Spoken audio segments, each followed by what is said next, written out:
আজ থেকে শুরু করে প্রায় 30 বছর আগেই আল্লামা সাঈদী রহিমাহুল্লাহ বলেছিলেন যে আপনারা বেশি বাড়াবাড়ি করবেন না।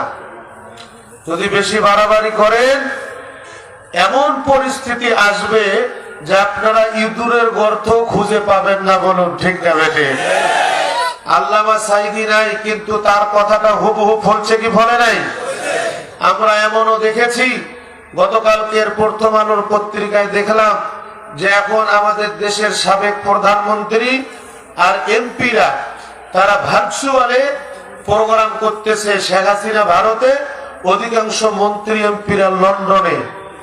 এমন ভাবে প্রোগ্রাম করতেছে যে বাংলাদেশটাকে কিভাবে অস্থিতিশীল করা যায় এবং বাংলাদেশের মুসলমান আর হিন্দুর মধ্যে কিভাবে দাঙ্গা সৃষ্টি করা যায়, এ ব্যাপারে তাদের ষড়যন্ত্র এখন পর্যন্ত